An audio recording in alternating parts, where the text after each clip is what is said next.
Ada orang dia dengar ceramah jauh-jauh aja, kedengaran dari masjid, atau dia ikut YouTube ya, kalau sekarang ya.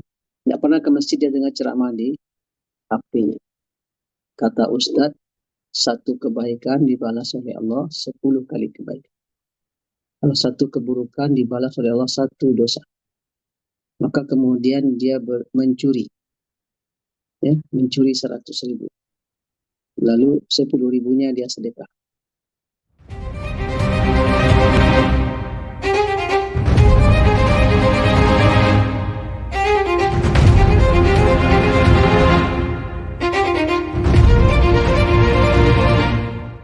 Mau bertanya, ini pertanyaan dari teman-teman di sekitar sini sih yang mungkin belum yakin juga soal sama jawabannya, cuma minta pandangan dari Ustadz aja gitu, biar lebih meyakinkan.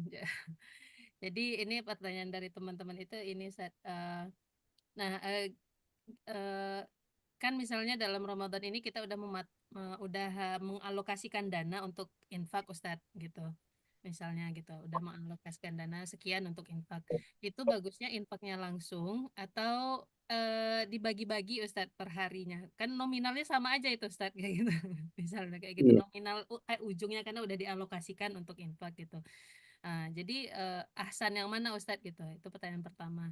Pertanyaan kedua dari teman itu eh, eh, gimana kalau misalnya ketika puasa Ramadan itu Ustadz gitu ada dalam kondisi yang sangat marah, emosi yang tidak stabil, mental yang mungkin lagi terganggu gitu Ustadz.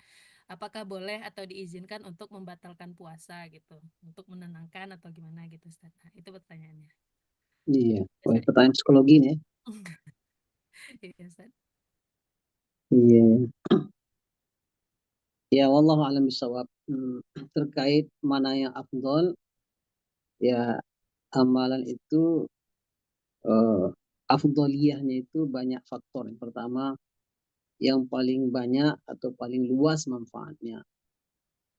Ya, paling banyak dan paling luas manfaatnya. Itu menyebabkan dia lebih afdol daripada yang kurang manfaatnya atau sempit manfaatnya. Ya. Atau juga yang paling panjang umurnya. Ya, seperti wakaf ya, amal jariah ya, sedekah jariah. Ya, sesuatu yang dinikmati dalam jangka panjang lebih besar pahalanya daripada habis dalam jangka pendek. Nah, jadi tinggal menggunakan standar-standar itu tadi. Kemudian juga di dalam Islam kan juga ada ajaran apa namanya raf'ul haraj wal masyaqqah ya, mengurangi kesulitan dan apa namanya kerumitan. Karena Rasulullah kalau disuruh memilih antara dua urusan, maka Rasulullah akan memilih yang paling mudah di antara dua itu, selama bukan yang diharamkan oleh Allah. Nah, kira-kira mana yang mudah? Mungkin secara uang mudah satu orang per hari ya, ngasih makan satu orang per hari secara nominalnya. Tapi secara eksekusinya tiap hari gitu kan bisa jadi ada yang terluput nanti. Nah, kalau dia di dalam tingkat kesulitannya sama-sama, cari mana yang paling besar dan paling luas manfaatnya. Tinggal begitu kan. Jadi tidak ada pasti di situ. Sebagaimana ketika Nabi SAW ditanya oleh sahabat Nabi dengan pertanyaan yang mirip-mirip, tetapi Rasulullah menjawabnya dengan jawaban yang berbeda-beda. Kalian carilah hadis-hadis tentang ayul a'mali afdol. Yang lebih kurang teksnya seperti itu. Apa amalan yang paling utama? Karena Rasulullah mendahulukan pertama itu adalah ya birrul walidain, lalu as-salatu ala waktiha, lalu jihad fisabilillah. Ada yang kebalikan dari itu. Bisa jadi memang situasi dan kondisi si penanya yang diperhatikan oleh Rasulullah. Bagi orang ini birrul walidainnya perlu didorong, agak kurang birrul walidainnya. Dia kalau urusan jihad, kerja-kerja keluar dia nggak bisa diragukan lagi, paling terdepan. Tapi dia birrul walidainnya agak kurang nih. Maka ke orang jenis ini Rasulullah dahulukan mengatakan birrul walidain. Sebagaimana ada seorang laki-laki datang menghadap Rasulullah, minta izin pergi berjihad. Kan? Lalu Rasulullah bertanya, apakah engkau memiliki kedua orang tuamu? Iya, saya punya. Izhab fafihima fajahid. Pergi pulang, lagi ke rumah, berjihadlah dengan mengasuh atau merawat keduanya. Ulama mengatakan hadis ini bicara tentang jihad tolak. Jihad tolak itu jihad ofensif.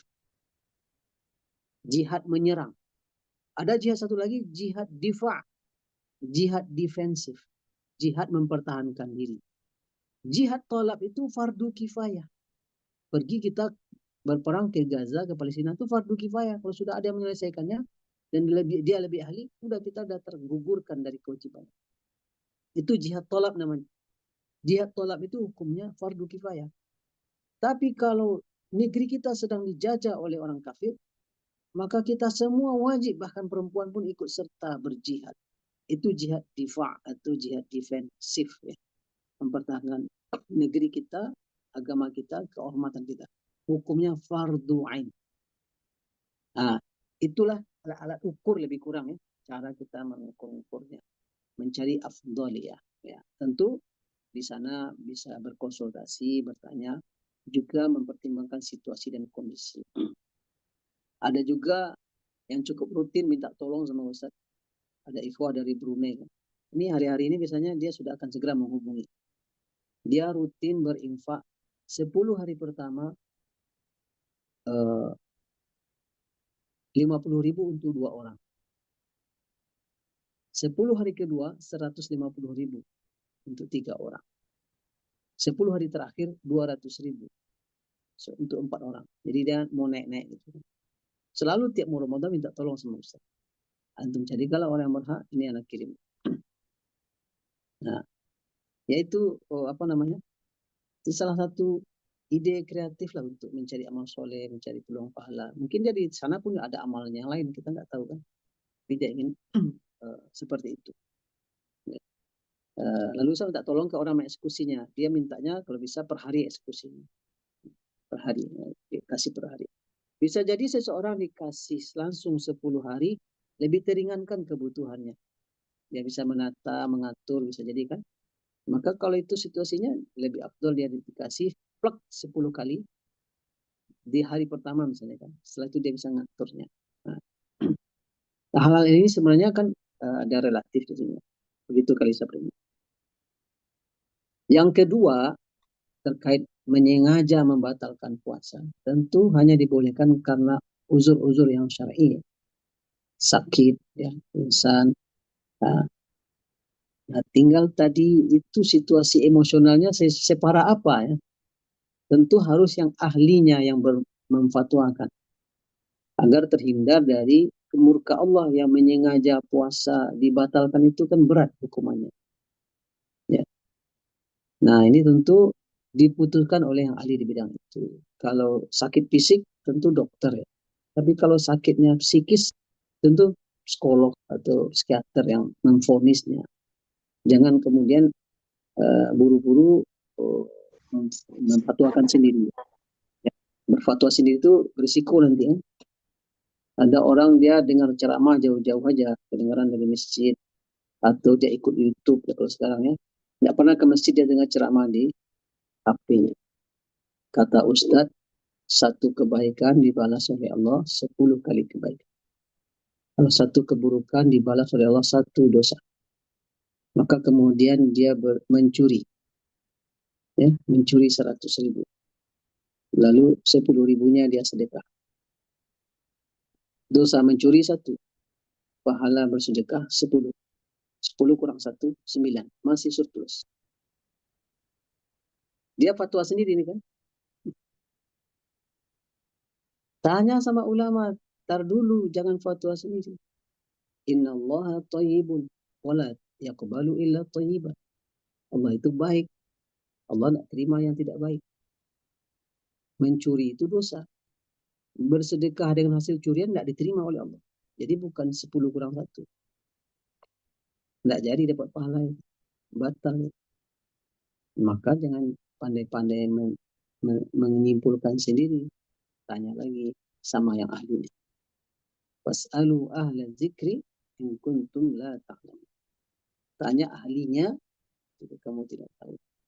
Nah, mungkin Sabrina bisa mengukur orang ini perlu segera minum karena situasi emosional dan psikologinya berbahaya. Wallahu a'lam bishawab.